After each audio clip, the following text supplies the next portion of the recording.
sans-papiers dans les écoles vaudoises. La question qui se pose, c'est que fait-on, notamment avec des jeunes qui ont terminé leur école obligatoire, qui ont actuellement le droit, mais il a fallu lutter pour cela, s'ils ont les résultats nécessaires d'aller dans un gymnase, qui n'ont pas le droit pour le moment. La loi fédérale va changer et qui n'ont pas le droit pour le moment de faire des apprentissages, alors qu'il s'agit souvent de jeunes comme n'importe quel autre jeune. On ne voit pas qu'ils sont sans papier. Donc évidemment, j'ai côtoyé des centaines de sans-papiers, peut-être des milliers. C'est la traduction d'une hypocrisie de notre société. La plupart d'entre eux sont parfaitement intégrés, travaillent, vivent sans que rien ne les distingue de la population résidente, hormis le fait qu'ils n'ont pas de titre de séjour. Depuis une vingtaine d'années, je m'engage pour essayer d'obtenir une politique migratoire un peu plus ouverte envers ces gens-là.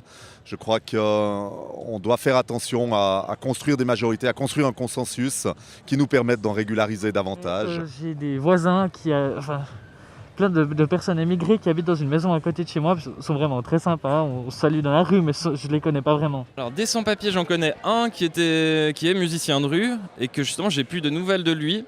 Et j'avais l'habitude de le croiser à la gare à Lausanne. Et du jour au lendemain, il s'est fait virer et pas de nouvelles. Je ne sais pas du tout dans quel pays, où c'est qu'il a atterri, ni rien du tout, quoi. Je pense que c'est d'une certaine façon des personnes qui se trouvent toujours un peu en marge de la société parce que justement, pour la plupart des gens, elles n'ont pas de statut officiel. Alors du coup, on les met de côté parce que c'est des sans-papiers. Pour moi, un sans-papier, c'est une personne comme les autres, qui n'a pas moins de droits que les autres.